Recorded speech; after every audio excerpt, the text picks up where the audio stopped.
Hello, everyone. Welcome to the first live stream of May 2025, May 3rd. I was actually kind of busy and lost track of time, and I forgot to send the link to everyone to get on. And instead, I had to send it right now. And also, I put a link in the chat as well. So it's kind of open mic. Anyone can kind of join in. And I think I still have the premium membership. I'll probably cancel it after this because I don't see that there's a big benefit to it. But more people can come on. So don't be afraid if you want to just join in and say hi. Use the link I put in the chat and just join in. Neil did send me an email earlier saying he can't make it. Something about some threesome he had to join. I think that's what he said. I may be misremembering. And I think Blarg is traveling, although he's in the comments. So he just can't stay away. He has to do whatever he can to join us. So he might join in when he can, when he gets a decent connection. But for now, I have Steve-O with me. Steve-O, how's it going? Doing all right there, Q. Just to let you know, man, I'm getting some sorry. Wait, hold up here. I'm getting some reverb back on my feed. Like I can hear my I can hear it double. Like you may be having the stream on. So okay, that's what I do. That's why. Okay, my bad. Yeah, I do that all the time. Yeah, I got it. I fixed that now. Okay. Yeah. That's my bad. Okay, thank you. Yeah, so I'm sorry about that. That was not secular for me. So yeah, I'm having a good day, guys. Everything's going good except for the same old BS I had to go through everything with work and all that. But other than that, everything's good. Yeah, it's been kind of busy last couple of weeks for me at work. So I've been putting in a lot of hours and haven't had chance to really do too much on the YouTube side. And I've occasionally gotten on Twitter. So just today I had some extra time, and so I was on Twitter for a while. But sometimes I'll just forget that about the YouTube side. So I didn't get on, although someone on Twitter did remind me of this, that I have a stream today. So that's where I did post on Twitter that this is that we're having this. The topic was going to be talking about kind of going over what Alex had gone over last week, and I wanted to make sure that we don't strawman him and kind of make sure that we don't misrepresent what he says. And unfortunately, I didn't really have a chance to go over the last week's stream, so I'll do my best. But if I do misrepresent what he says, I hope either people in the chats or maybe after the stream uploads, we can make any necessary corrections. So far, and you know what? Maybe what we can do is, and I hope this will work. Maybe what we can do is just go over. Oh, here's Blarg, and hey Blarg. G'day all. Oh, there you go. So, yes, I don't know you're how traveling for work, right? No. The missus is traveling for work, and I'm coming with her. Gonna go and see some family. Make a vacation out of it. Yeah. You're her arm candy for work. Is that right? As always, yeah. Yeah. There you go. Nothing wrong with that. Yeah. So where are you? Yes, I'm in the middle of frickin' nowhere. It's about 200 kilometers from any city. So It's traveling up the east Wow. coast of Australia. What that's about, like couple miles in freedom units, is that right? Yeah, 3 or 4. Okay, all right. So, yeah. Oh, by the way, I actually I hope Wu can join us. I saw some comments he had made, and it looks like he's crushing the bones of his enemies and turning them into tiles. So it Nice. sounds fun. Hopefully he will be able to join us and kind of regale us with all the things Oh that yeah, I are. want to hear all that. Yeah.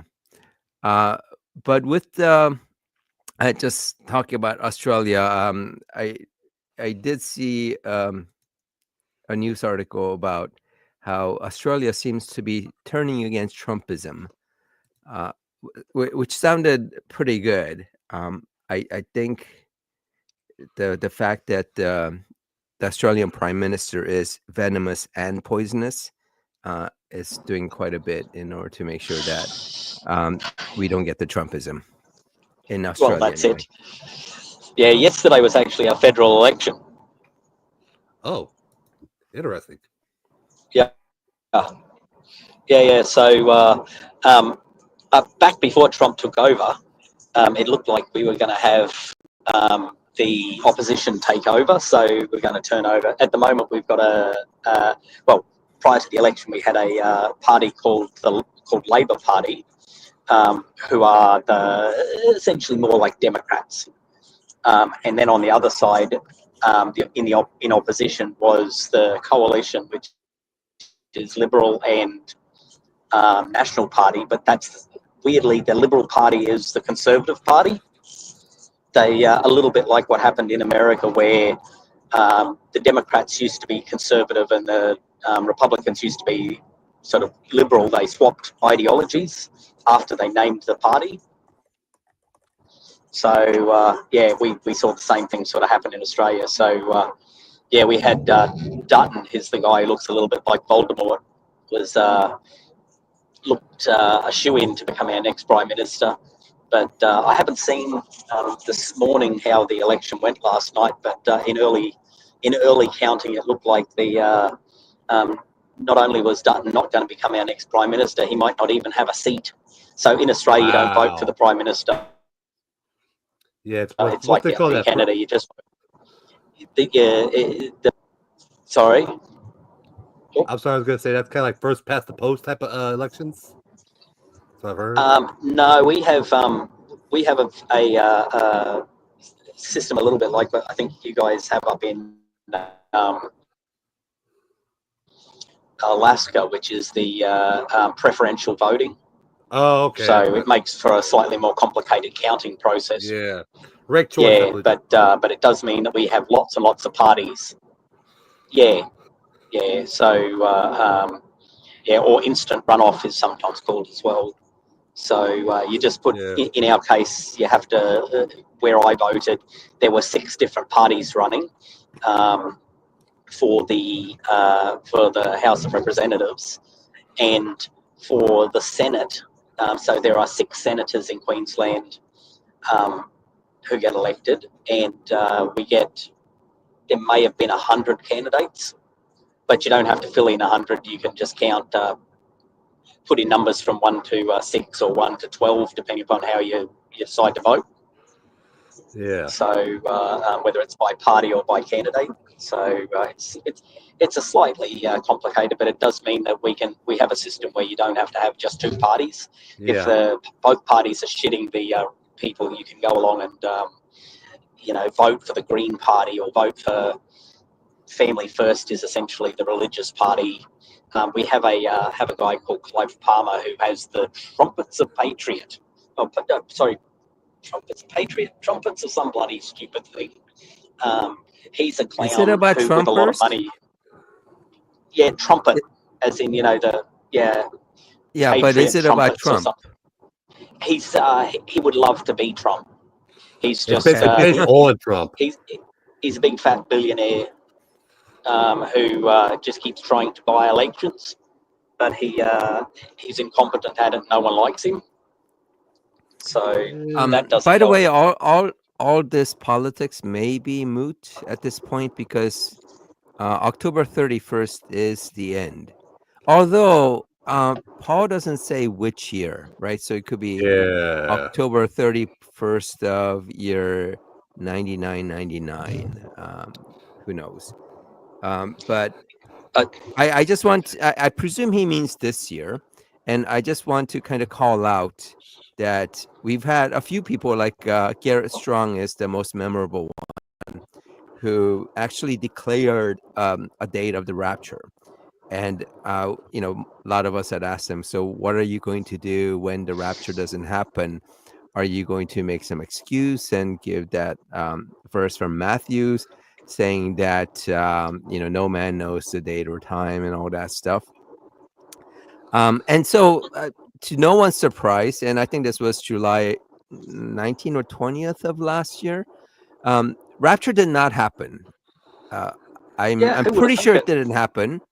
I'm pretty sure that everyone stayed where they are. It's not like there was like no Christians who were good enough to get raptured, and so everyone remained. I hope that's not the case. But rapture didn't happen, and he kind of sheepishly went away for a few months, and then I think he came back like towards the end of last year and started saying something about, oh yeah, we got the calculation wrong, but it's stuff going to happen. Oh, of Um, course. Yep. So I'm assuming what's going to happen is October 31st, Paul's going to come back and give some lame excuse about why the rapture didn't happen, or maybe he'll say that it did happen and he went and came back, or maybe he'll say that he never went. But anyway, I just wanted to call out Paul as someone that we can talk about on November 1st. Yeah, laugh at And after the fact. yeah, ALP. and wonder why no one got raptured. And you can quote me on that, Paul. And by the way, welcome to Bridge the Divide. I want to know what that Easter egg is that he mentioned. Maybe you mentioned it in the comments and I didn't see it because I was so engaged with Paul's prediction of the rapture. I think he was referring to a different video, I think. I'm not sure, though. Yeah, I think he was talking about one of his videos that Tilting saw.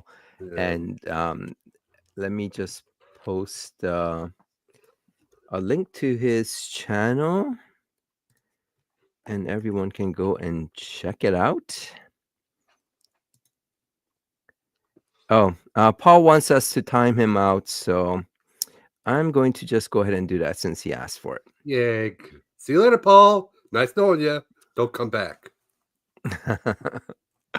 By the way, I did invite everyone or anyone who wanted to come on. Yeah, feel free, guys. Come I on. didn't necessarily mean someone who is maybe a little bit not quite engaged with our reality and saying nonsense things in a nonsensical way without any kind of support for his nonsense. So, oh, it's a Marvel theme. I'm going to have to watch that. There's a little Easter egg in the latest vid, and the latest vid is, I should share my screen so that everyone can see. Here we go. So this is his list of videos. So it's answering a Christian's 100 burning questions. And I think one of the burning questions is whether you put your toilet papers to roll top down or to the inside out, right? I think it's either A or B. So I think that's one of the 100 burning questions, I think. But Okay. yeah, I'll go and watch and see if there's anything about Marvel. And the Cabinet Dr. Caligari, brilliant little silent film. Yep. I did not actually. I've never seen that movie. Neither have I, so I can't say. So I can't tell you either way. Yeah. But anyway, that was a little fun side trip that Paul gave us. So appreciate him he seems to like to come on, even though he doesn't have anything constructive to add, and eventually his nonsense gets himself timed out. But he still comes back, so I do admire his persistency. Yeah, you gotta give him that much, but there's only so much you can take. Where you're like, yeah, this is getting boring. Yeah, yeah, and that's the thing. He doesn't like add anything to the discussion. Yeah. So anyway, for our discussion today, I said earlier, blog, you may not have heard, but I've been kind of busy the last couple weeks, so I haven't had a chance to really organize anything. And so this morning, when I realized that, oh, it's Saturday again, it seems to come around every 7 days or so somehow. Yeah. Can you ban Paul or Pual? I don't like to ban people unless they're like really abusive or do something outrageous. I mean, I think we can just time him out or whatever. And I do want to, keep him on because eventually he's going to not be around on October 31st. So I'm okay with not banning him until then. But if he doesn't get raptured, then I will ban him, because if he's not good enough to get raptured, I don't think he's good enough to be on my comments. Yeah, spewing his BS all over the place. Yeah. He does seem mostly harmless. Yeah, and that's the other Well, he is reason. harmless, but Yeah. So I mean, he hasn't been like he's being Harold Camping. oh yeah, Harold Camping, yeah. He was like a radio preacher back in the 80s, if not mistaken, who was the type of guy that kept on preaching that the rapture, the end times is coming. Oh Listen to yeah. him. Yeah. Yeah, wasn't there Oh, something during his deathbed where he kind of admitted that he was wrong? I didn't hear anything about that. I've only heard him tangentially. I don't know much about everything that he done. Yeah. Huh. Okay. Yeah, so as I was saying, because I didn't really have anything prepared, I figured we might go through last week's discussion with what Alex had proposed, and just kind of review it a little bit. I just want to be very careful that we don't, strawman his position, misrepresent his position. And that would have been great if I actually did some homework and reviewed the argument and all that, but I did not. And so I did some. okay. So, I at least was one of us hoping did some. that you would have, because I know you've been commenting there a little bit more than I have. yeah. And I apologize. I also did not get to that spinach test. That's all right. We can talk through that, because I didn't understand what he was talking about, the spinach test, but I had a look at somebody else's version of it, and you go, I get it now. So I get what he was trying to say, and so yeah. But The thing is, before we get, I think the way he presented the spinach test is in the way that it was originally presented, and it was originally presented in a way to argue against there being objective morality, and that's why I made the comment last week during that, just asking him, "Are you sure you want to talk about this, because it does go against the existence of objective morality?" But yeah, we can talk about that. Do you want to start there, or did you have something specific you wanted to bring up? no, I did take a moment to have a look how our election went, and the election results are in, and it's absolute crushing defeat of the Conservatives. So it's the most dismal outcome they've had in decades. They're Do you think absolutely that destroyed. do you think that was due to kind of the global disdain against Trump, kind of like what's happening in significantly. Canada? Yeah, there's definitely a tangent about There's link to that. Yeah. there's no doubt that the coalition did relatively poorly with some of their advertising. They like Dutton is a pretty solid. He's a tough guy, ex-police officer.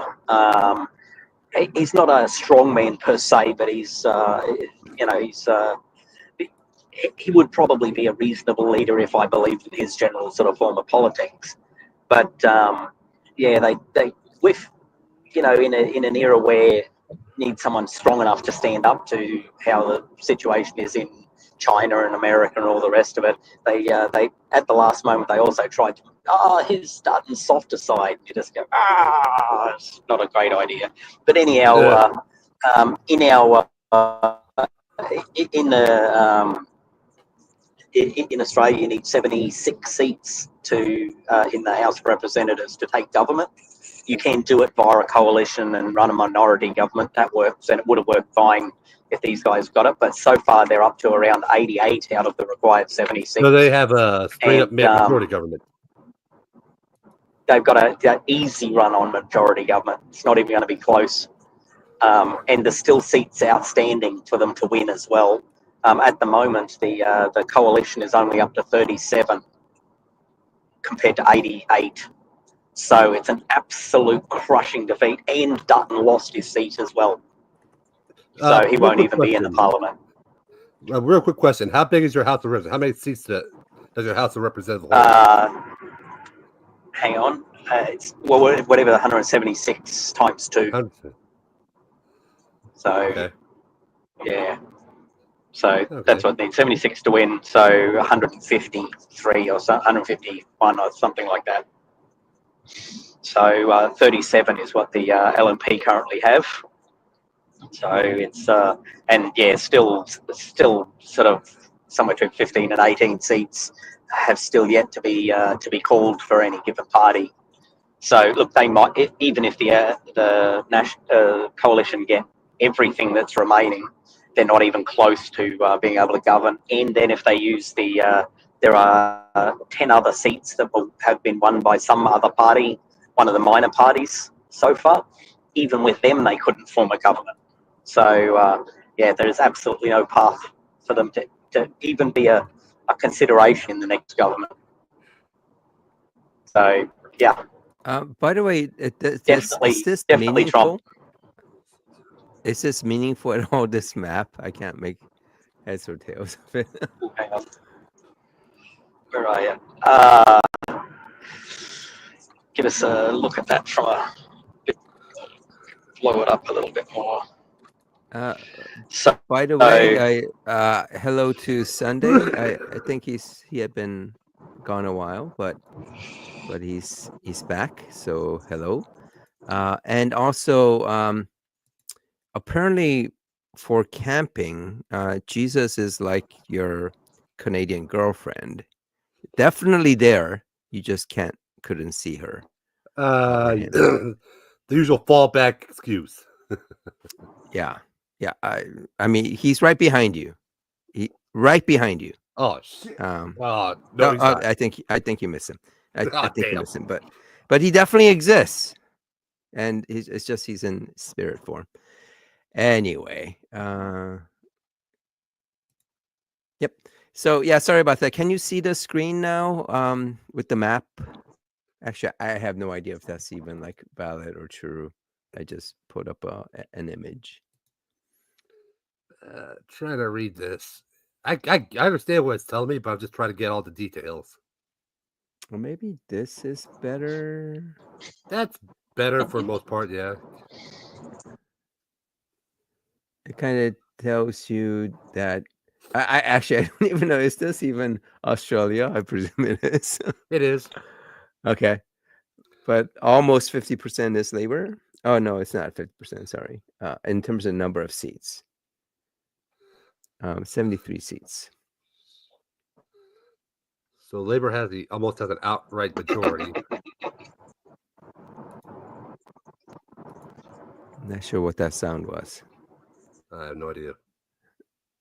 Okay.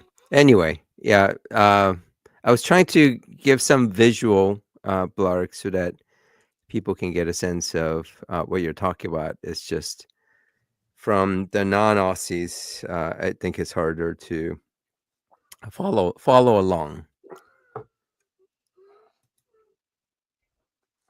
Oh, did we? Sorry, I think we lost him. He's no longer here. Oh, No wonder. No wonder he's being so it quiet. sounds like he was having some issues with his connection there for a moment. He'll be back when he can. Yeah, that's pretty much a good indication of what he was talking about, like exactly how the seats are falling. So yeah, that's pretty easy to read. Okay. But it is accurate, right? Because I'm just pulling up graphics and I guess assuming that's as it's the accurate latest as the one. most recently. I can't tell you that.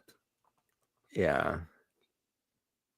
Some candidates. So in terms of the candidates, uh, it's these guys, and I think this is the kind of he's the guy that Blarg was saying was looked like Voldemort, although I don't think he does. Clearly, it's close enough. He's got the look. He's And got the eyes. I'm back. He's what Voldemort would look like if he let himself go. I don't know. I mean, he looks relatively normal. Middle So age spread. maybe you can introduce us to each one of these guys.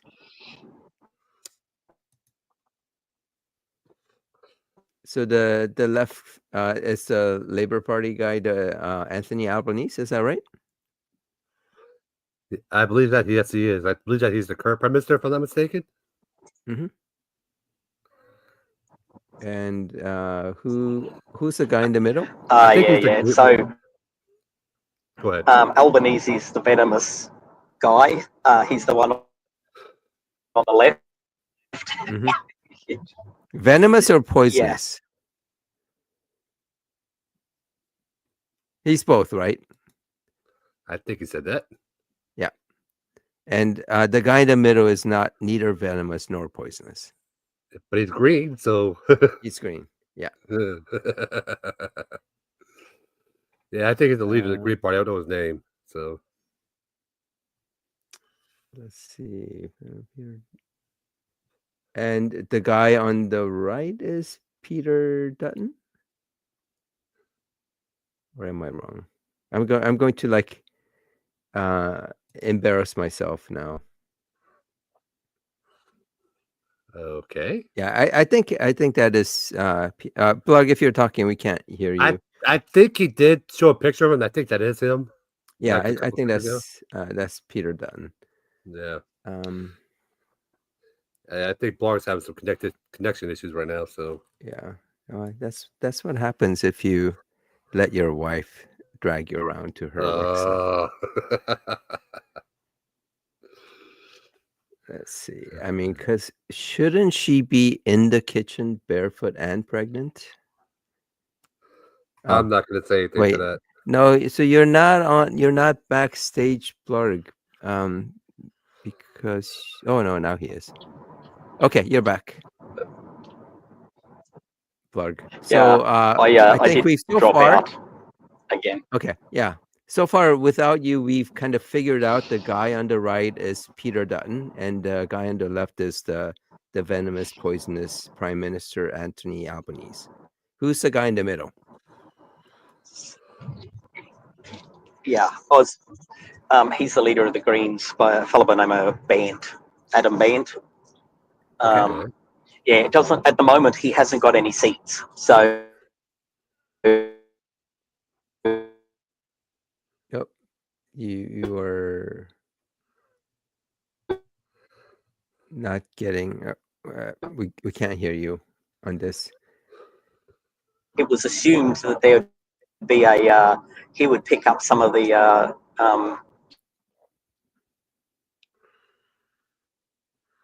Okay. Oh, we're losing you.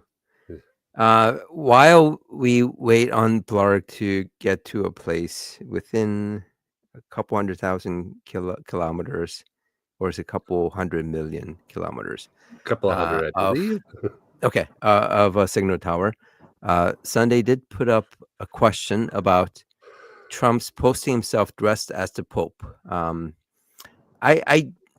think he has a shot, and if he doesn't get to be elected to the papacy, I think that would be because there was some election fraud. That's the only reason why he would not be elected or selected as the Pope. Wouldn't be And surprised if he did. yeah, and I think all the MAGA Catholics should have a peaceful riot at the Vatican and be a peaceful tourist, and break through the windows and poop all over the papal residency. Uh, have gouge out any eyes of any of the guards that might peacefully gouge out the eyes of those who are protecting that area. Oops. Um, hey, Blark, can you hear us? No, I guess not. But yeah, so I am pretty sure Trump is a shoo-in for the position, open position as a pope, I wonder unless what there's election fraud. I wonder what his papal name's going to be. Yeah, that's a good one. I think it's going to be John Barron the First. That would be the perfect Trump pope name, John Barron the First. That would be Tuna Man interesting. says, just draw a pope hat on a picture of Trump and he will think it happened already. That's true. And make sure you use MS Paint when you do that, because it seems like he's very partial to MS Paint of tattoos, at least. I don't know about the minor, but yeah, I mean, the thing is, I think what kind of he is still a dark horse to become the Pope, mostly because he hasn't figured out which part of the Bible is up and which part is down. So he is going to have to work on figuring that out. Craig Kelly, Trump first of orange. Pope Orange. They'll have to do a search of that name to make sure that it hasn't been used by any previous popes, because I don't think you can use the same one. So if there was a prior Pope Orange, he would have to take Pope Orange the second. Yeah. Just to keep that in mind.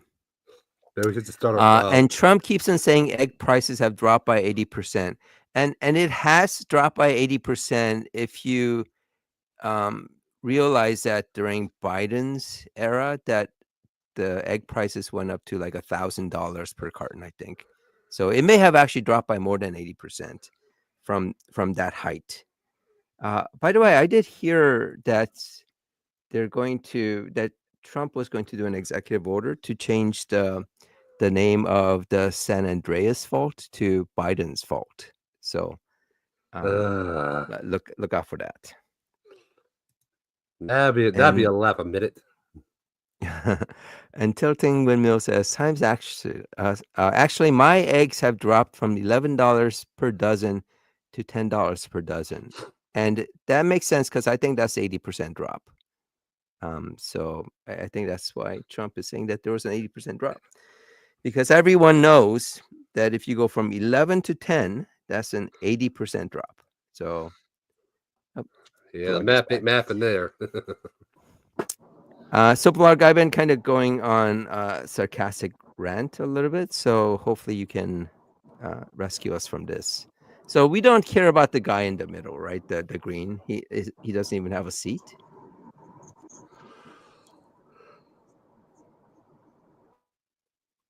I think Blarg is trying to still. Yeah, he's having a hard time with it today. Yeah, I mean, I think Blarg should.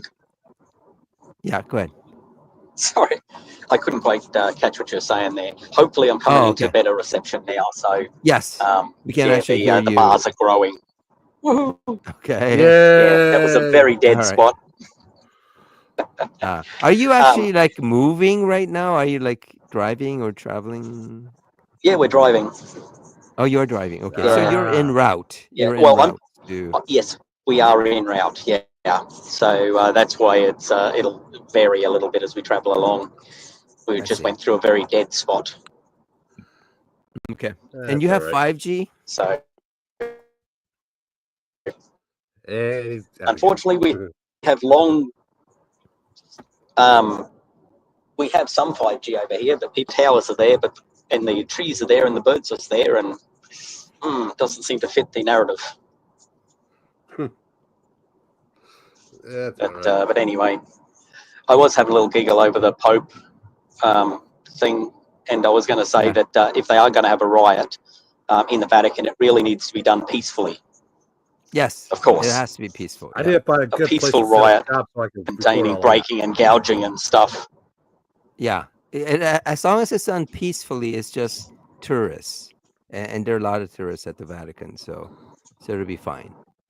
And you remember Quiet Riot? Oh, yes. Come on, feel the noise. So Come it's on, just like that. feel the noise. I know that song, but I don't know the part. So a peaceful riot. That's what we need. If that is only if Trump loses the papacy. All right. So I was just gonna say the guy in the Green Party guy, we don't care, right? He doesn't even have a seat. Yeah, he got nothing. Yeah. So what's the unfortunately, expectation but that he would so it's get elbow. something? Yeah, the thought was that dissatisfaction with both major parties would flow some seats over to Greens, but he had some really good advertising as well. So yeah, it is a bit of a surprise that he doesn't seem to have got anywhere. Oh, by the way, he had one of the major influences.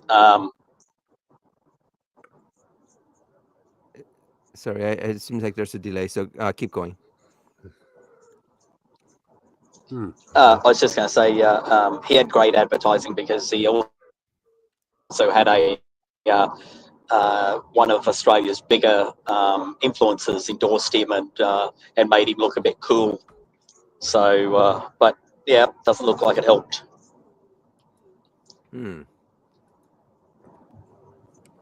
Okay. So yes, we can ignore him. So the poisonous prime minister is doing well then. We just got elbow again for another 4 years or so. Well, there you go. Yeah, I think we're losing here a little bit. And just to kind of... it's a little bit breaking up. Yeah. By the way, this is where this is what people are talking about when they're talking about the tattoo that Trump believes that Abrego Garcia has. So they kind of made up this thing about how, these tattoos that he has stands for MS-13. Because everyone knows the cross means 1 and a skull means 3. The other 2 is also kind of a bit of a stretch. M for marijuana and S for smile. But Trump thinks that these kind of illustrative illustration of what these stand for, the M, the letter M, the S, the M, the S, and the 1 and the 3, that these are actually part of the tattoo. So Trump thinks that Garcia literally has the letter M, S, 1, and 3 tattooed on his hand. And if you look at that picture, you could tell it's photoshopped. Yeah, I mean, it's so obvious that these are definitely not tattooed, part of the tattoo. But he was on an interview where he just kept on going on about how he knows that, that he has these tattoos, and that's why he definitely belongs to MS-13. The reason why I bring that up is that there was a comment here. I have to. I think I just missed it, but the question was about does Trump realize how he looks to the rest of the world with all these tariffs? And Tilting said that he can't possibly. The admin still thinks that the administration still thinks this is working great for them. So with this tattoo, um, no one is telling Trump that he's wrong, right? No one within the administration is going to him and saying, "Yeah, you know what? You look like an idiot when you say that this MS-13 are actually tattooed on his hand." No one is telling him that. Or if anyone is trying to tell him that, they're not telling it to him in a way that he's picking it up. He just won't believe it. So I think at the end of the day, he actually does believe this. He believes this photo. Like his people gave him this photo of the tattoo, and he thinks that these are actual tattoos that he has. The only concern I have right now is that there's some lackey on the Trump administration who's contacting the guys, the El Salvadorians that run the prison, and telling them, here's a picture of MS-13 on his hand. Give him a tattoo that looks exactly like that, so that they can say that no, Trump was right. Trump was right all along. He did have those tattoos. So I'm afraid that that might happen. Hopefully, it doesn't get to that point. It honestly wouldn't surprise me. Yeah, you're right there. In the interview, I didn't see the whole interview. I just saw the excerpt. When Trump offered to show him the pic, he should have called his bluff instead of repeatedly saying, "Let's move on." I think from the interviewer position, I don't think. I think he realized that he doesn't have anything to gain by doing that. It's kind of like, oh, this reminds me of the whole Sharpie thing. When Trump said, "No, the hurricane is going this way," and he went and actually sharpied in the hurricane going in that direction. So I think just even calling the bluff would not have done anything, and it would have just made things worse, probably. Yeah, it's a Yeah, possibility. people are deathly afraid. Yeah. So when Sunday says Pete Hegseth has some dodgy tattoos, I think by dodgy, we're talking Nazi dodgy, dodgy Nazi tattoos. All right. So yeah, I also feel kind of bad for the Penguins. Yeah, but Nazis were white people, so they're okay. But MS-13 are brown, so you can't have that. Stay.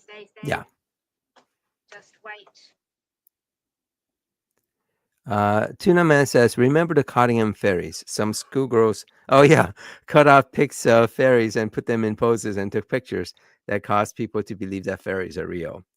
I think it would have been better if they took little pictures of Jesus and said, Jesus is real.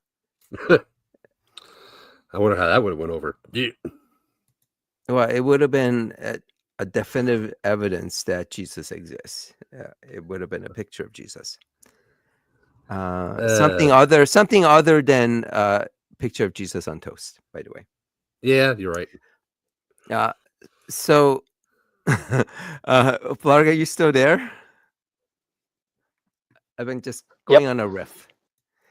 So why don't you kind of reel it in terms of the election? And I wasn't sure what the final point you want to make on that. Oh, the final point just is that it looked very like what was happening in Canada. We were definitely going to get the Conservative government up until Trump took over, and then people shat themselves when they saw what it looked like. And it's been the biggest swing against that side in modern history, really. So an absolute demolition of the opposition, and we got Albo back again. So you and actually I'm very happy about that. It sounds really good right now. So you're in a pretty good reception. Yeah, we have actually just pulled up. So okay. Good. Yeah, the other half has taken the dogs for we got two little dogs with us as well, so I've taken them for a wee ablution. So okay. I thought I'll pull up and talk while we got good conditions. I do love it when dogs go through their ablutions, the daily ablutions. So do you think that if it wasn't for Trump's tariffs, so let's say everything else stayed the same, but he did not impose the tariffs or bring down the entire global economy with his messing around with the tariffs. If it wasn't for that, do you think that the election results would have turned out like this?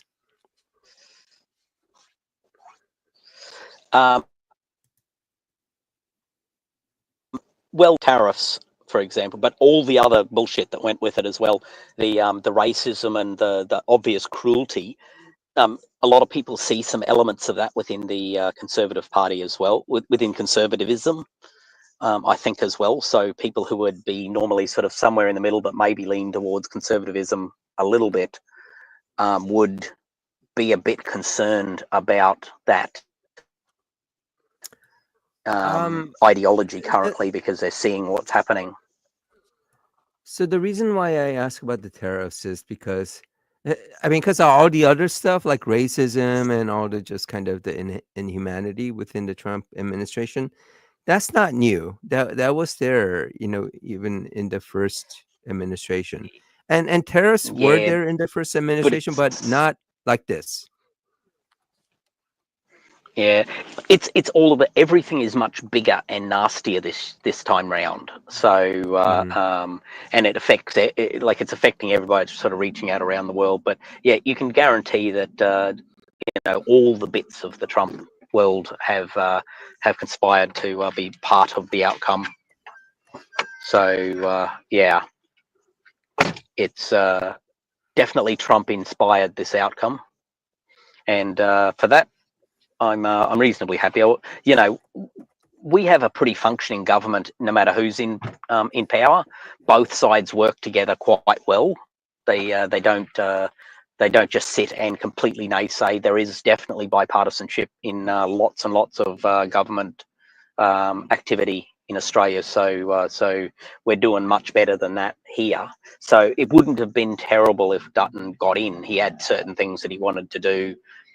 We would have lived with it and then, seen how things gone. But yeah, it's definitely gone back in the other direction,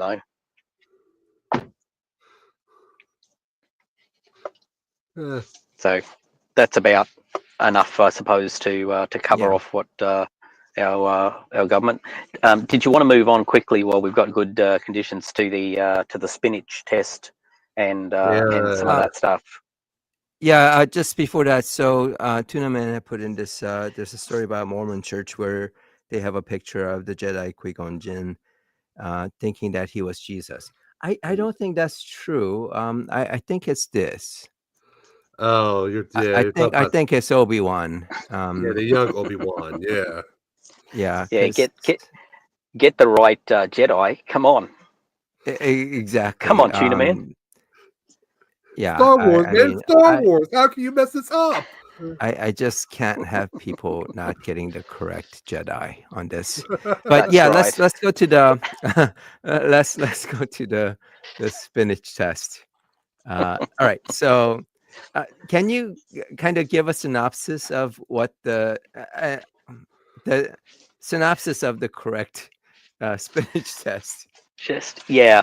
So essentially, the argument goes like this: that so it's an argument to help sort of define that, sort of indicate towards the idea that objective morality exists. And the way in which the argument works is they lay out a spinach joke first and say, okay, the spinach joke is a little kid says to her dad, he goes, "Dad, I'm really glad that I don't like spinach because then I'd have to eat spinach and spinach is yucky." So that's the joke, and it's only mildly humorous. It's not intended to be, but it's used as a framework for two more following jokes. So the second joke is the second version of it is to do with geocentrism. So if a person says, "Geez, I'm glad I don't live back in the 14th century, because then I would have believed that the sun goes around the Earth, and that's just stupid." And the point there is that there's no humor, there's nothing, not even a chuckle to be found out of that. It's not funny because it's a true fact that the Earth doesn't go around that the Earth goes around the sun and not the sun going around the Earth. So that's You're roboting, as people like to say. Just iced coffee. Sorry, go on. So I'm back. Oh, there's So there was yes, some discussion about iced the coffee. argument there is that it hasn't. Yeah, seeing if I can get a coffee to go while we're traveling along, that'll be nice. So yeah, so I'm going to. So that's the joke about the geocentrism. So it has no humour value.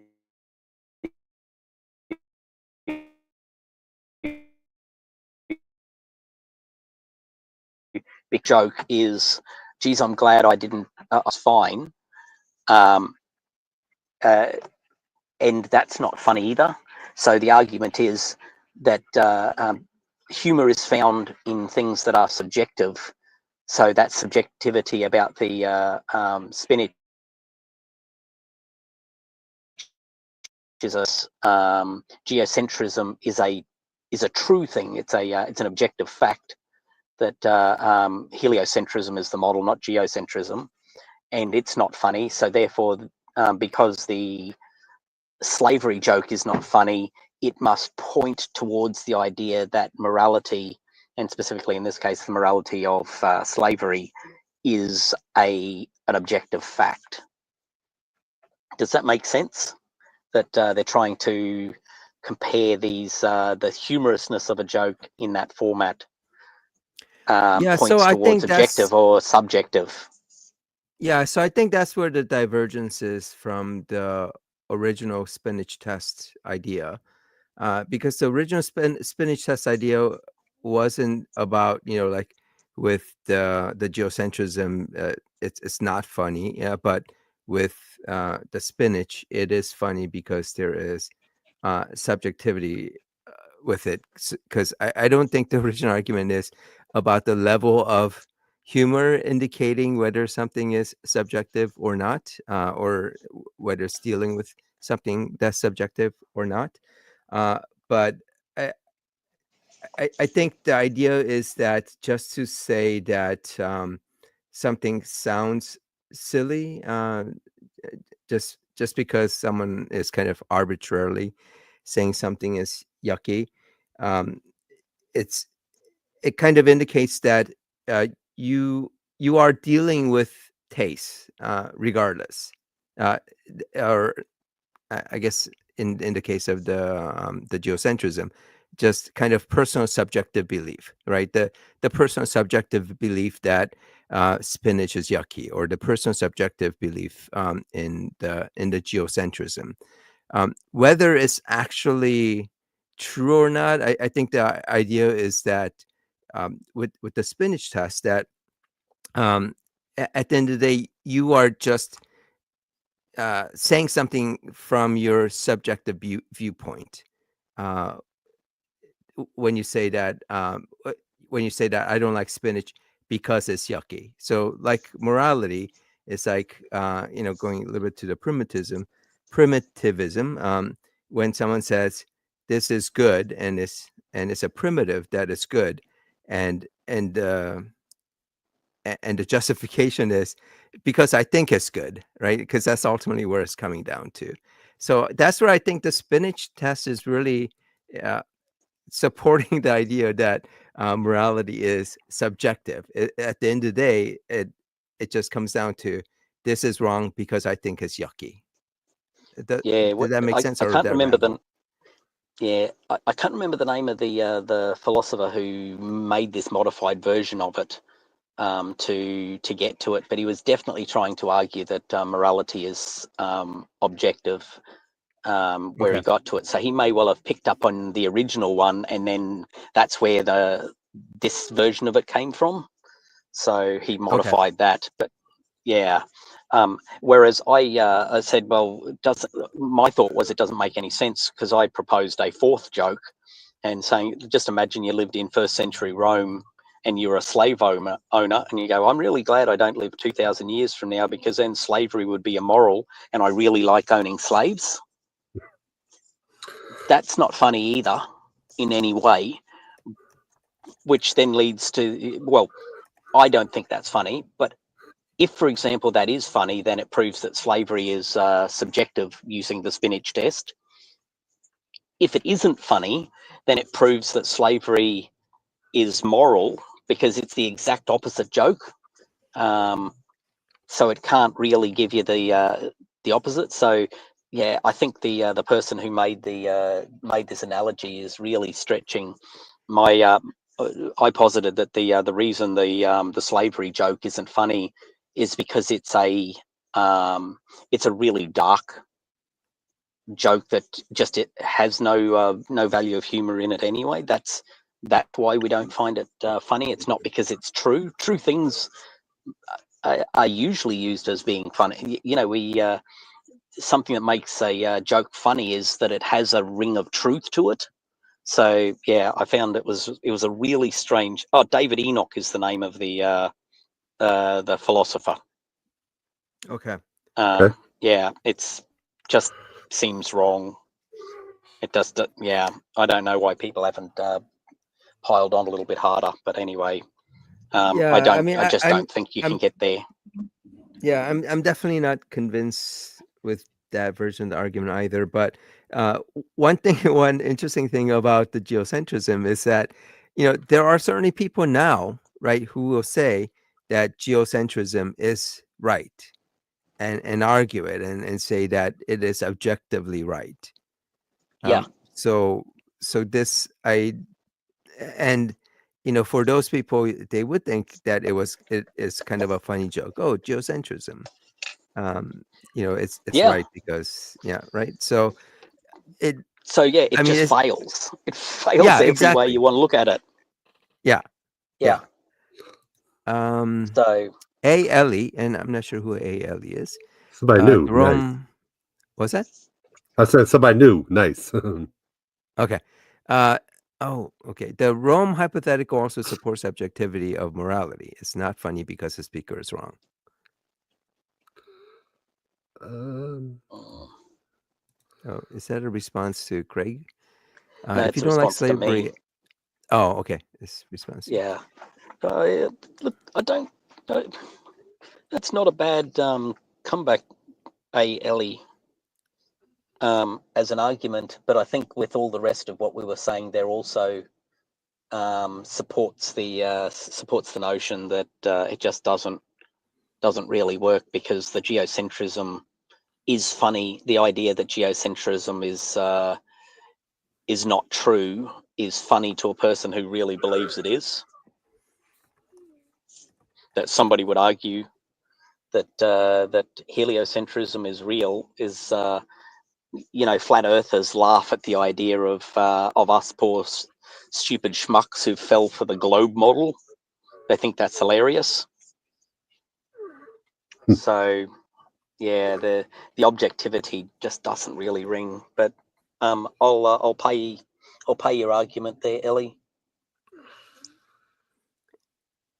Yeah, and I mean, the other thing I kind of object to it is the idea of kind of using whether it's humorous or not, or even potentially humorous or not, as some kind of indicator of objectivity or non-objectivity. It's just so strange. Yeah. There's huge numbers of reasons why people will find a given joke funny or not, and you can never find a joke that everyone's going to find funny. So I mean, it's almost definitionally a subjective sentiment, humor. Yeah. Very true. Very true. But I think the argument being that if it's objective, if it's not funny, that's because of something objective in it. But I don't know.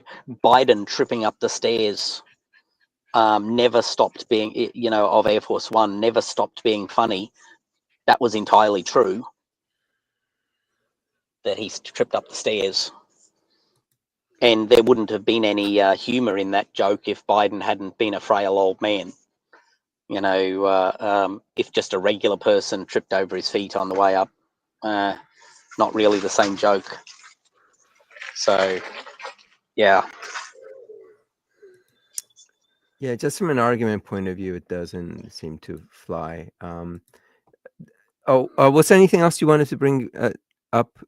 Since right now it seems like it seemed like you're on a good connection. Yeah, well, we can move on to some of the other little points. You discussed moral progress and moral reform, and it was an interesting argument from Alex. Was saying that with the moral, so if morality, for example, is what society says is true, then moral reformers, no matter what direction they're trying to reform, are arguing an immoral point. So back when slavery was considered the norm, any person who tried to argue that slavery was bad is actually immoral because they're arguing against what society says is true. That was the one of the arguments that. So there were 4 arguments that Alex gave, and that was another one that he put out there, which is an interesting one. I think that one's way better than the spinach joke. But by way better, I don't mean it's convincing, but it's spinach one didn't really sort of work for me. One of the thing he tried to say. Hang on, let me give that. Well, one thing about his argument about kind of essentially things becoming more moral over time, not because of God, but I think more through development of reason and our society trending towards becoming more quote unquote moral. I think that's what he was kind of saying, but there's no indication that we would ever get to the point where we can absolutely say we're done, meaning that we've come to the point where this particular transaction is not transaction, but that this particular point in time has come to the objective conclusion of something being objectively moral. You know what I mean?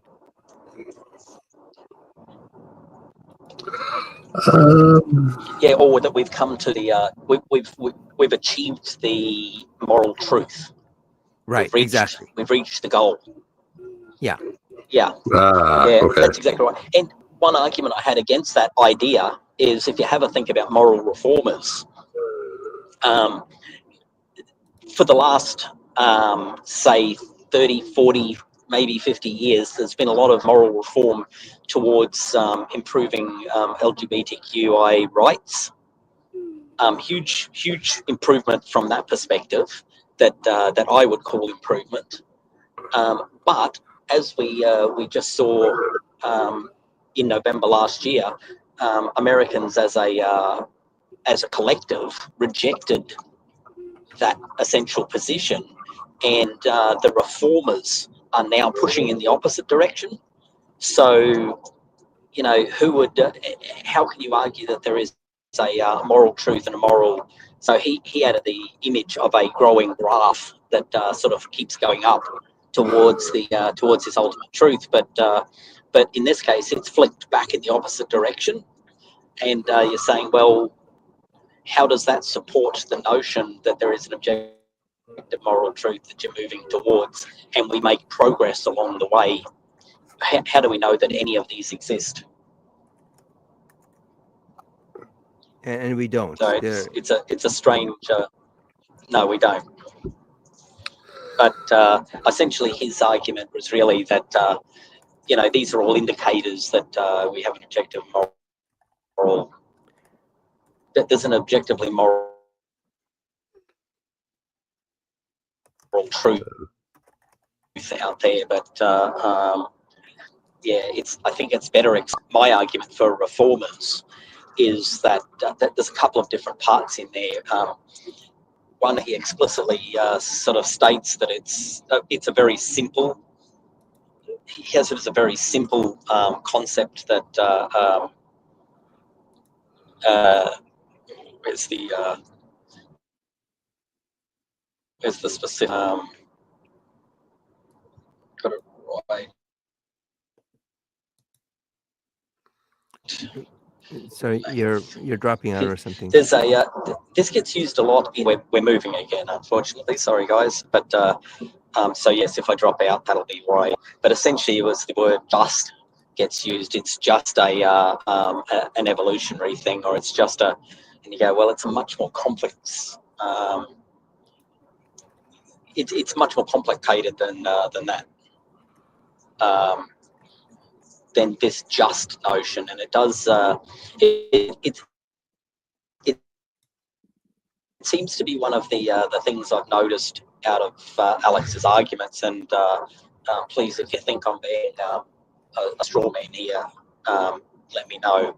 But Alex does a lot of analysis on one side of these two parts of an equation. So, like he did with the argument for fine tuning. So he's got these arguments that fine tuning indicates that our universe is highly unlikely. Therefore, that's not the answer. But he did absolutely nothing on the other side of the equation to see if the other side looked highly unlikely or likely, or any analysis. Like he's done no analysis on the morality is subjective because it enhances, and it exists because of evolutionary advantages that come from the existence of mirror neurons in our neurons in our brain. Those give us the ability to sense what other people feel, and therefore creates a more cohesive society that is better able to share resources and, fight for a colonial organism, essentially, that is a village. He's done no analysis on that side. Yeah, let me just kind of bring up what a question that Craig Kelly was asking. See how that argument stacks up. Has a very so. Yeah, I think that's the overall assessment I would I'd make of the situation. Okay. Yeah. Does anyone have a disagreement? Yeah. So I was saying that's just the end. Yeah. So you dropped off a little bit there, but so Craig Kelly was asking whether I was saying the morals never stop developing. No, that wasn't my point. I was just talking about what Alex's argument is in terms of coming to that moral knowledge. So he said that with reason and society development and all that, you get closer to that moral truth. He doesn't really answer when we would ever get to that point, but I think his contention is over time we get closer and closer to that truth, and that's what I was kind of arguing against. Sorry, can I just jump in momentarily? Yeah, I forgot. I think I've got a very dead spot coming up here, so I may be out for a little while as we're traveling along. So yeah. Okay, go ahead. If I drop off, that's why. Okay. Sorry, did you catch that? Yeah, we did. Yeah. Okay. Go on. So did you want to say something before you dropped off, or you get dropped off? No, I thought just that I finished with that was my overall assessment of Alex's argument. He really does need to fill in the other side of his analysis. Yep. Agreed. Yes, very much so. So let me just... Go ahead. Oh, go ahead. Sorry. No, I was just going to say, like I said, when he only goes from one side of the equation, does not even try to defend or debunk the other side, which makes the point makes the whole argument moot because how can you judge what's objective, what's not, if you're not going to point out both sides and try to compare and contrast? Because at some point, it's like it's all just speculation of what you're saying.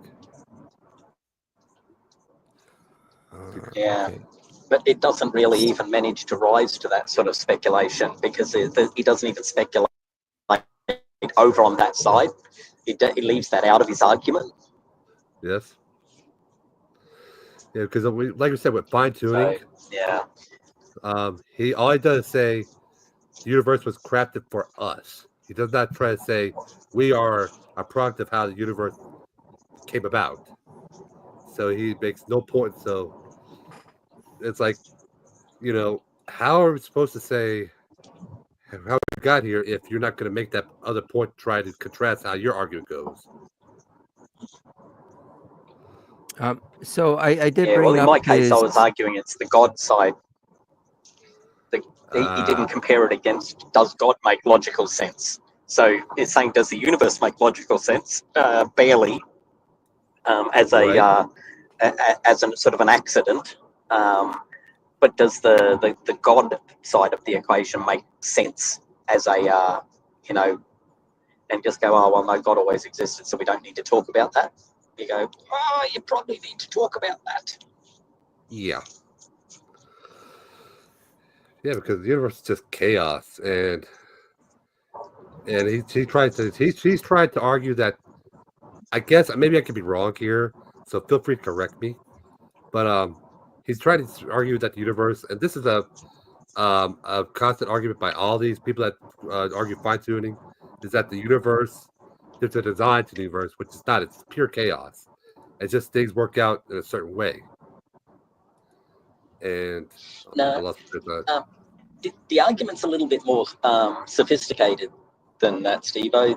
Essentially, what I often see people, I don't think it's deliberately a straw man as opposed to it's didn't quite understand what they meant by fine tuning. So quite often when you hear atheists debunk fine tuning, what you'll say is that 99.9999999 whatever of the universe is instantly lethal to humans. If we found ourselves in that location, we would be instantly killed. But Exactly. that's not the argument that's being made. So that's not a debunker to the argument that's being made. The argument is that if, for example, the strength of gravity was lighter than less than it currently is, then stars wouldn't be able to fuse hydrogen into heavier elements, Right. and Okay. therefore carbon couldn't exist. So life couldn't exist at all. There'd be no stars, there'd be no carbon, there'd be no life of any kind. So that's the argument that's being made over on the theistic side. Yeah, basically the argument about the constant universe. Yes. Yeah, Well, it's I really don't. specifically that. Yeah, I don't want to go back to that portion. Let's focus on the more knowledge piece. Fair enough. Mostly because I think we had kind of hashed the fine Yeah, tuning argument Yeah. quite a bit. But yeah. I just want to make sure we put that on put that on the yeah, records because it gets misunderstood a lot. And I'd always I'll always pop in and defend that side when people are doing the incorrectly making that argument. Address because they're just going to look back and say, well, you don't even understand the argument. Why would I want to listen to you? And that'd be fair enough. yeah, So, it so was yeah, interesting. After that session, there were quite a few comments on Twitter about how we didn't understand the Bayesian argument, for example, or the fine tuning argument. So I didn't want to get into back and forth with that. yeah. But yeah, it's But yeah, yeah. Craig's got it. I like Craig's comment at the end there too. So if you don't study both sides of World War II, you don't really understand you don't get a full understanding of the situation. Very apt. Very apt. Well, I mean, pretty soon I think we'll get a chance to study World War III. So Um, that's, I guess, Maybe. one positive. Yeah.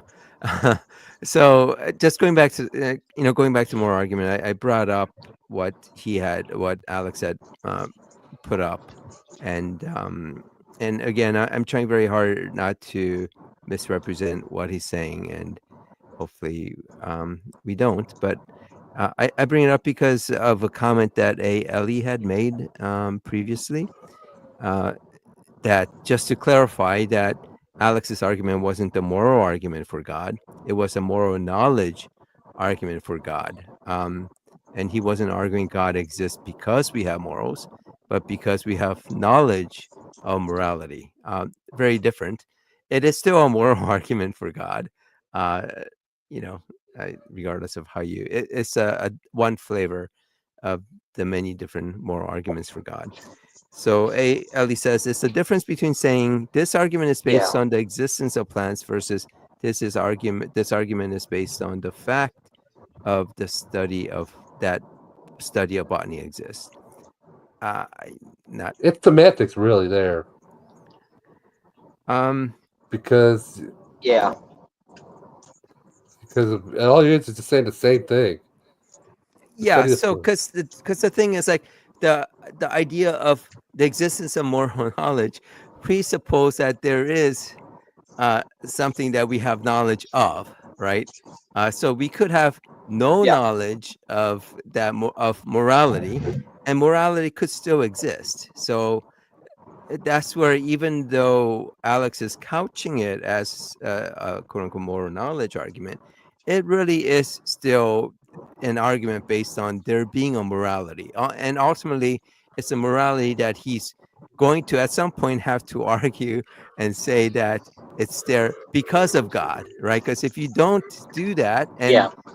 and he sort of, because he doesn't do that, and he says, well, we know we have this moral knowledge because of reason, he's very dangerously close to saying that God is not needed for our moral knowledge, or even for the existence of morality. So I had made that comment last week when he was talking about it, but I think it's even more true the way Ali had put it. Sorry, you were saying something, Clark. Yeah. You've got this situation that if based upon the definition of knowledge, it's justified true belief. So Mm-hmm. if so you need it to be both justified and true.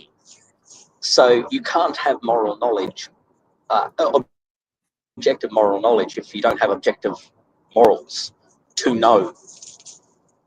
So unless you are able to especially demonstrate since that, ultimately, Alex without conceded, that, right? Because Alex conceded during the call that we can't have true moral knowledge, right? So even the concept of quote unquote objective moral knowledge is nonsensical, because he can't even demonstrate and even agreed that you can't have a perfect moral knowledge, right? Yeah, because you have to, because for objective morals to exist, you have to have a foundation that God or whatever being exists to have those morals be objective. Without that, then everything is subjective. look, I,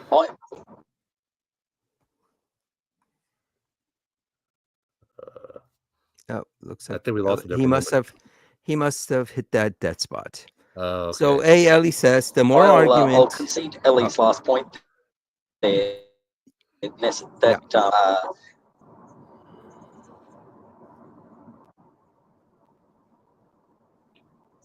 Okay, you conceded Ellie's last point, so basically we are all wrong. yeah. No. I'm just conceding that it doesn't necessarily follow that it then has to be a god. Does that make sense? If Yeah, there no, it is doesn't. an objective morality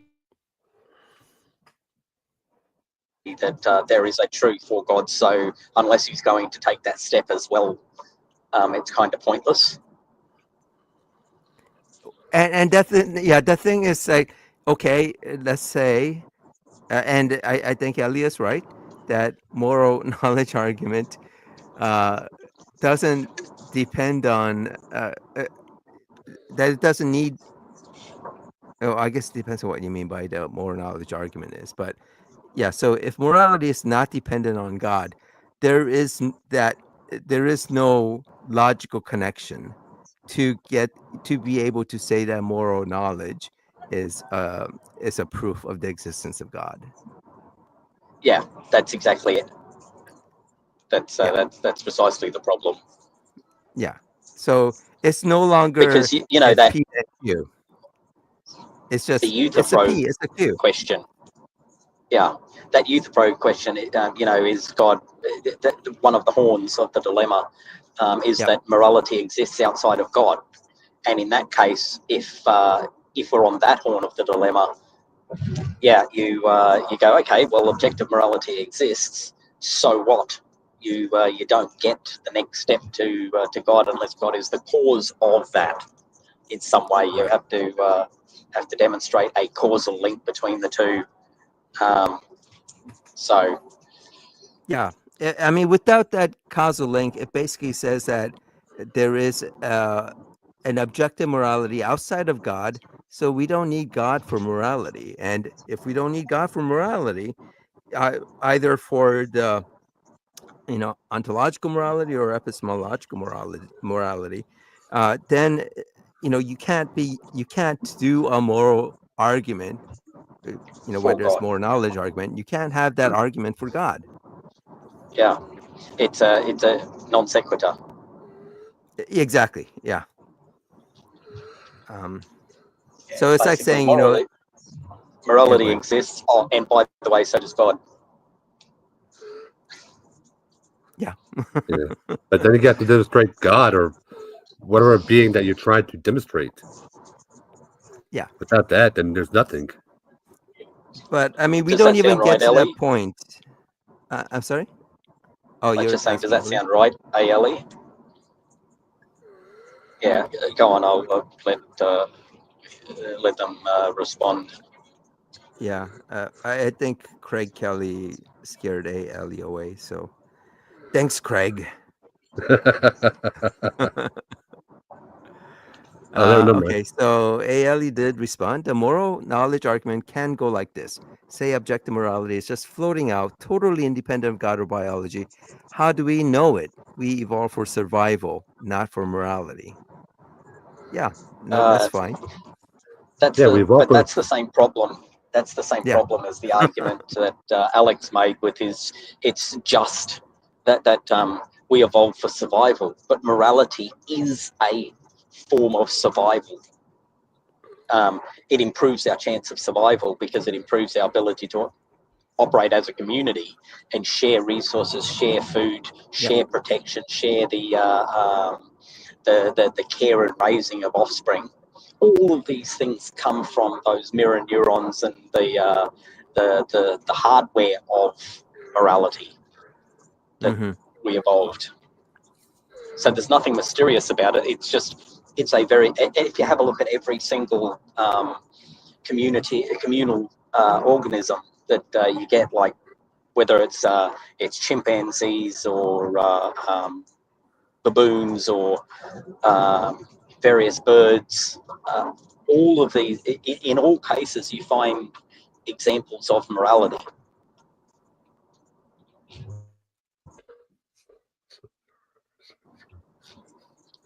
What, Which what is it? we consider amoral.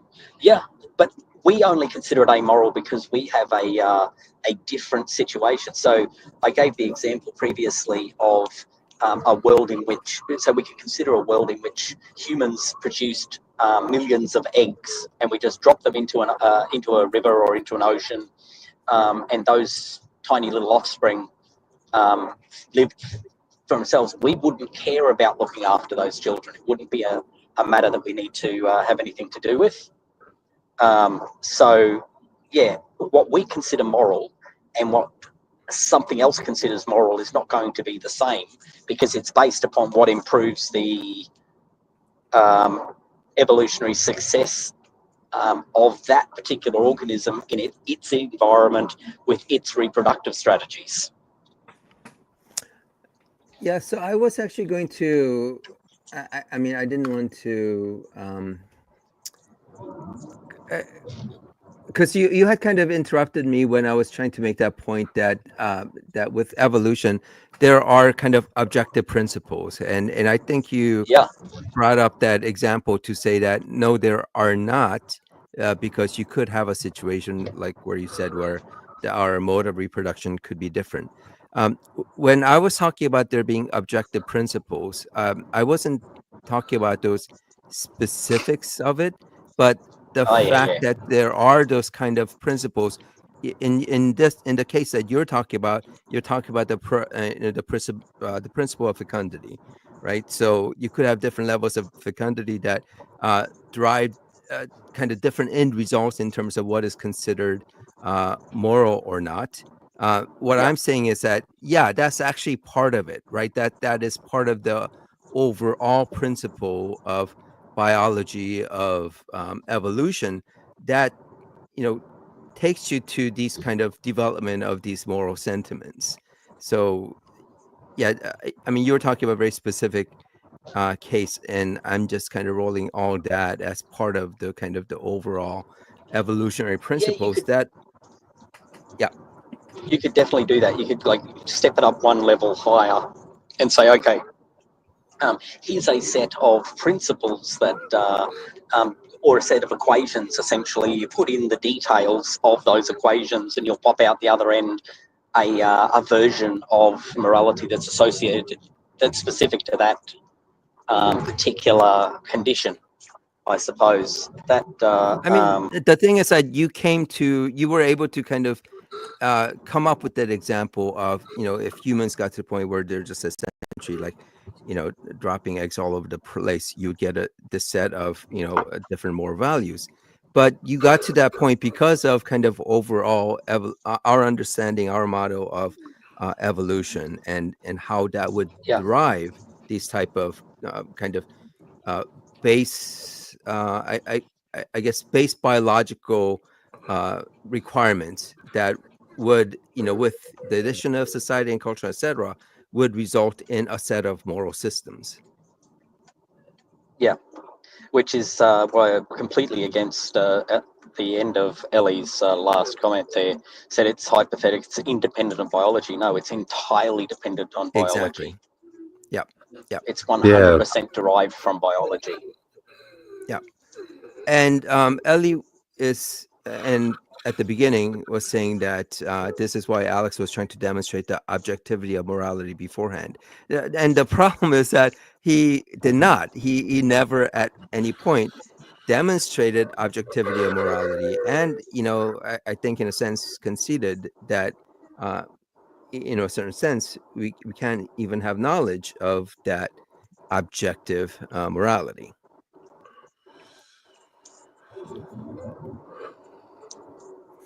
And then Ellie says, "Do you all believe in objective morality?" And just to stop right there, No, yes, I do believe it, and I just no, I described don't. what that is. Well, so I think it comes down to definition of what objective morality is. That it is, from my That point of view, that's true.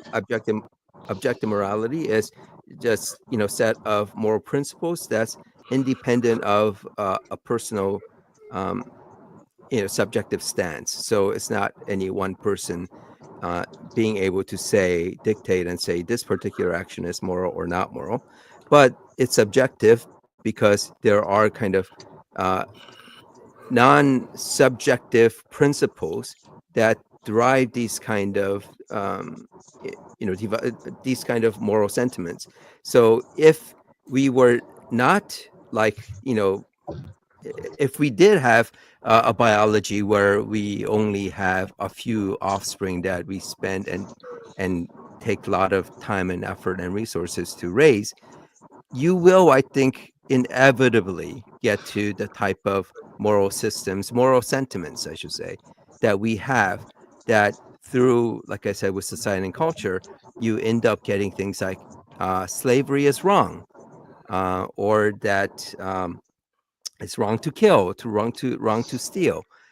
those are all kind of derivable from the basic principles or the basic foundations.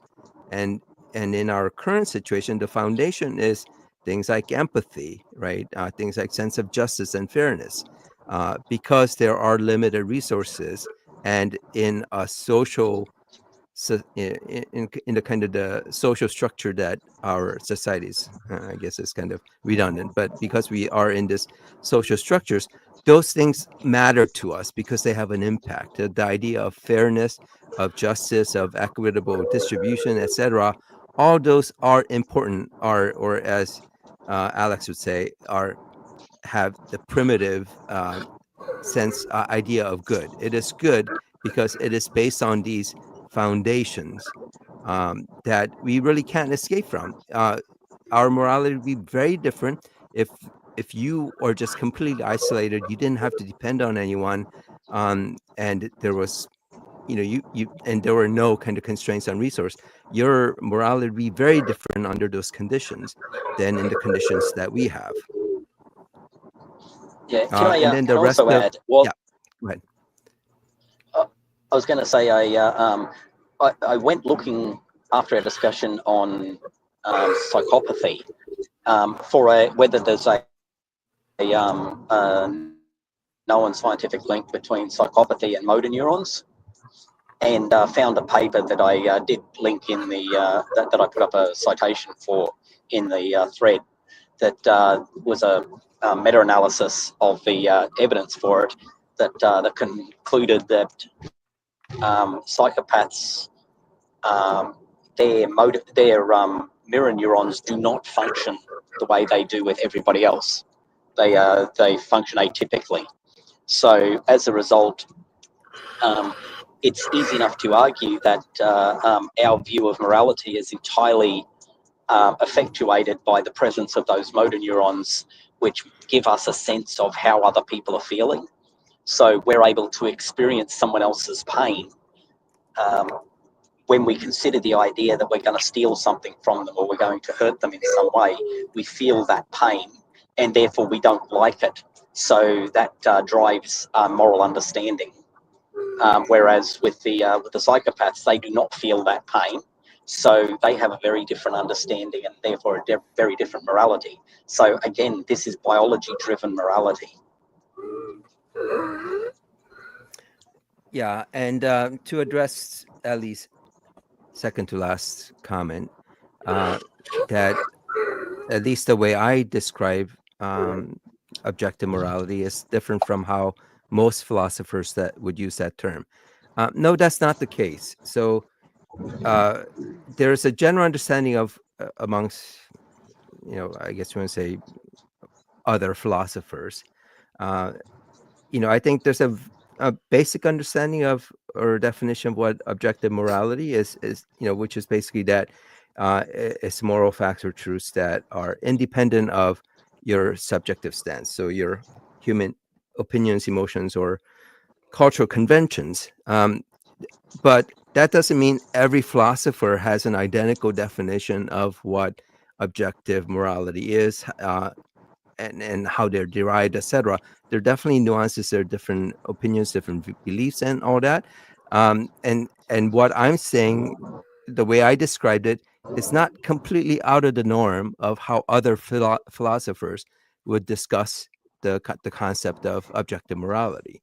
There are definitely philosophical camps that are more kind of evolutionary ethics or constructivists, etc., where they would be completely in line with what I had just described.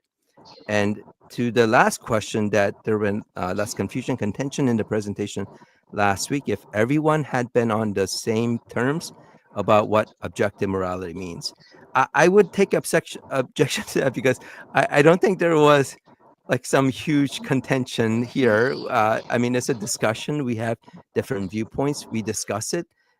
And part of that discussion is kind of coming to an understanding of how people are using the term objective morality. For the most part, I let him go with his presentation and let him use his definition of what objective morality is, because I ultimately our discussion was about the moral knowledge, and we really didn't get into the kind of the ontology of what a true objective moral. I mean, I did bring up what objective moral truths were, but Alex didn't want to argue that point. He didn't want to argue the moral truth point. He wanted to argue moral knowledge. I haven't taken a survey of all philosophers, but I think most would take it to be independent of biology. No, I would disagree. I think Alex was using it to mean independent of biology. No, I would disagree. I mean, we can definitely ask him when he comes back up, but I don't think that's necessarily the case. And Blarg, you said they must learn to pretend to those normal behaviors and emotions in order to hide in society. Just an answer to Craig Kelly. Okay. Can a psychopath about not learn whether behaviors? Yeah, that's something I discussed the last time. They are extremely good at hiding the fact that they don't feel what people feel. They laugh when they think someone should, a normal person should be laughing. They they look shocked when a normal person should look shocked, but not because they're feeling those things, but because they need it to hide within the society they live within. Because if you knew the person you were interacting with would just happily knife you when you walk out the door for the money in your pocket, you'd not want to be around that person, and it would interfere with their ability to operate in society. So psychopaths work really hard to hide the reality of their existence. Yeah, and I would say that the best argument is that none of you guys have realized that I'm a psychopath and a sociopath. So I think that says a lot about how well we are at hiding our behaviors. I got a theory on that. I think everybody has some degree they're a psychopath or sociopath. It's just how like what Blarks was saying, how we mask it, and how we handle it. It depends like on the level of how bad you are, how you can interact with society, and how you treat other people. Because nobody's completely sane. There's always going to be some quirk that makes you act a certain way. Here's a thought. A lot of people consider yawns to be contagious. Seems a way out, sort of a comment. But yawning, the people who are most affected by other people's yawns are those who have the highest levels of empathy. And I haven't seen any study, I haven't gone looking for it, but I bet you a psychopath would not in any way suffer from contagious yawning. Yeah, so the problem with that is that, like, for example, I'll just use my own behavior or my own experience. I know that, I should yawn when other people are yawning so that people don't know that I'm a psychopath. So when I see people yawning, I will reflexively almost yawn. So no one knows. And try to make it, and try to put a little. Go ahead, Blarg. Most people don't know that that's a required behavior, or that that's a behavior that's associated with empathy. They just think it's a thing that happens. So and find it quite humorous, but otherwise, so it's hidden. It's only that people have done studies that have linked it to enhanced levels of empathy. Yeah, I can't remember which episode it is, but there is an episode of House where they have someone who is a complete psychopath, but it's just like really, really good at it. But House obviously is able to kind of figure it out, and is able to out her, and then she just like on a dime, just completely, becomes a different person. Drops the act. Drop that mask. Yeah, drops that act. The facade and act the way she should be. And basically says, okay, because like House wanted to know what it's like being a psychopath, and so she just drops that mask and says, okay, yeah, you got me. What do you want to know? And just that change, it actually does take House back a little bit at how big of a shift that is. I mean, really good acting, but I thought that was a really fun episode. Yeah. That is an interesting. I think I've seen that episode, so I think I know what you're talking about. Okay. And by the way, to Craig Kelly, qu'est-ce que I've c'est? seen police interviews where that happens as well, where the person realizes they're absolutely caught and there's no point pretending anymore. So, they just flip on a dime and a different person suddenly starts talking. Yeah. Yeah, I think I've seen like some videos of that where, they kind of drop that mask and yeah, they just like it's almost like a different person.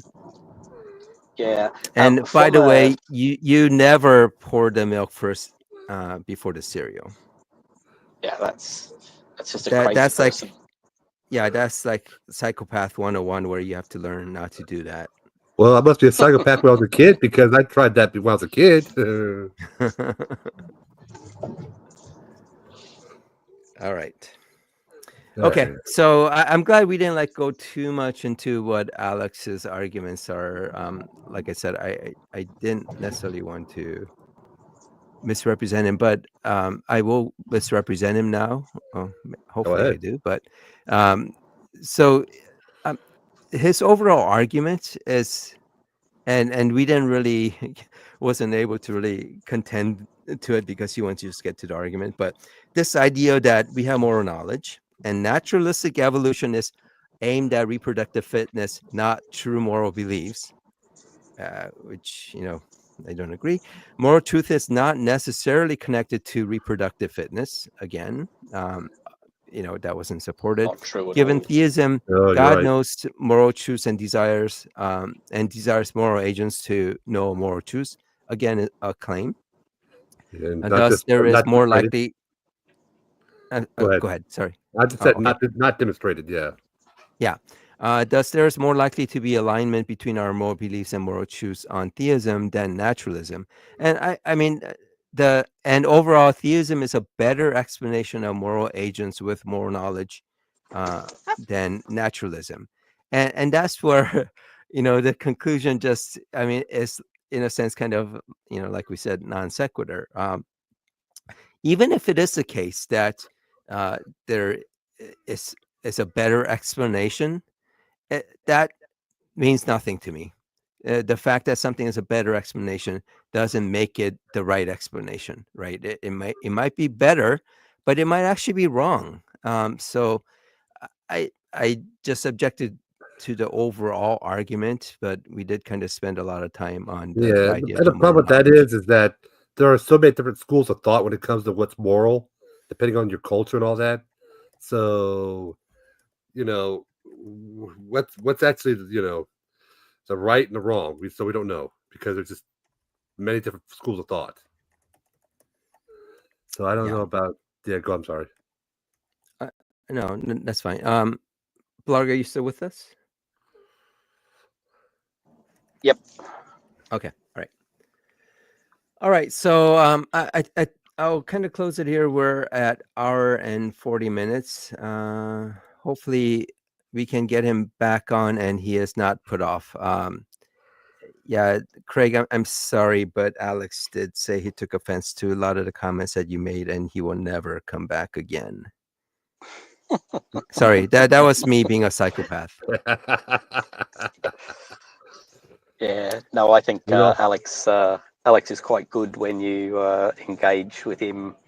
Um, yeah, like he thanked me for a lot of the in-depth engagement with the topics he was making, even though they were, all of them were essentially negative towards his position. So I think he's a pretty decent fellow. So I think he won't have any problem with this because it was hopefully he'll accept that it's taken in the he'll take it in the same manner that we intend it, which is not to say it's an attack on him. It's our honest assessment. Yeah. Yeah, that's true. And I mean, because I think most people who actually do care about kind of coming to a better understanding or closer to the truth do like or do want to be challenged, right? Do want their ideas challenged so that they can kind of build it better? Because I think you would be a complete psychopath if you just assume that everything you said is correct and everyone who disagrees with you are somehow wrong. So I hope he appreciates the kind of the input and the pushback on his argumentation, and I think eventually he can make his argument better, even if Yeah. he doesn't get Yeah. to the point where Yeah, it's I hope he does take us. some of the stuff we said to heart and tries to implement that to his thesis. That's what this is about, to try and make it better. Yeah, I really hope he does look at the other sides of the equation, which I think is the biggest failing I sort of see at this time. Yeah, and we did have fun about the trolley problem, and I it don't was want to go back there again. and it was funny when I like put that up, and I could like feel you, Blarg, like trying to resist the urge to laugh. Yeah, yeah. I actually made a mention of the trolley problem in the comments and then put in brackets, "Now take a drink." Yeah, no, I read that one.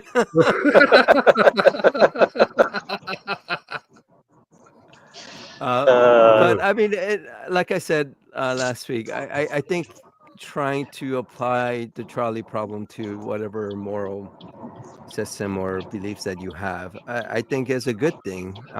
The trolley problem isn't supposed to have the right answer, but as we said, if you are claiming objective morality and objective knowledge, um, you should be able to come to an answer, and that's the case with like with some of the other systems, let's say utilitarianism.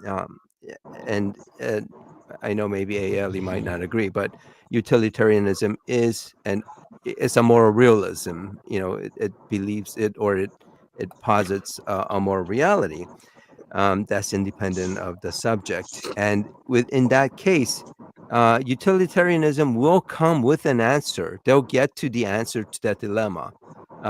I mean, a lot of people who don't subscribe to that particular moral system would say it's wrong or whatever, would argue against it. But from within that system, they have an answer to that moral dilemma. And so if Yeah, you it's have a super system easy. where, Just you switch yeah, the trolley the count the and number. you kill the one person. It's super easy. Yeah, it's very easy. It's It's one of nothing to the think about. easiest ones. Yeah, it's one of the Yeah, easiest ones. So if you can't get to that point, then I don't think you have an objective moral system. So Yeah. all right. Okay. So this was actually a pretty fun discussion, regardless of Blarg's technical issues, and I'm not saying that just because I'm a psychopath.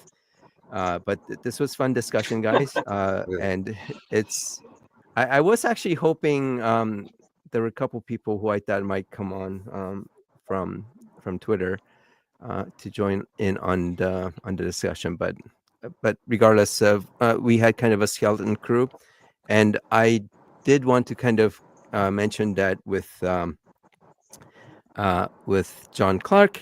He is on vacation this week, and that's why he wasn't on. And he said to say hi to everyone. And it turns out Neil wasn't able to make it, not because he had a threesome that he didn't want to miss, but Lucky apparently he was bastard. actually kid sitting this weekend for his sister's boys. So that's the real Yeah. reason. I think my you'd reason hope was those probably two more don't fun. overlap. Yeah, that's a very psychopathic thing to say, but Yeah. we'll let it go. Well, All right. It's more psychopathic if you laughed. Oh yeah. Oh yeah. We're all That is psychopaths true. here. That is true. Yeah, only a psychopath would think that's funny. All right. Well, Craig, I know it's like very, very late where you are at. You stuck around, and hey, Ellie, I hope we didn't put you off too much. We're kind of giving you responses to your questions, and I do appreciate the questions that you put up, and hopefully you don't think that the responses were somehow an attack against you. It's we're having a discussion, we're arguing. So, um, and apparently somehow Sunday Times has gone off, but thank you, Sunday, for joining. And Tuna must be sleeping, but thanks everyone. And anything else, you guys, before we close it? I'm good. Oh, just also thank ALE for the good questions. Yeah. And good engagement. Yep. Excellent. Definitely. All right, you guys. So next week, I'm not sure is when Alex comes back, but at some point he'll come back. And if he's not, I'll try to arrange for some other guests because, despite us having fun, maybe not everyone enjoyed us kind of talking aimlessly. All right. All right. Thanks a lot. And have a nice trip, Blarg. See you, Steve-O. Take care, guys. All right. Thanks, everyone.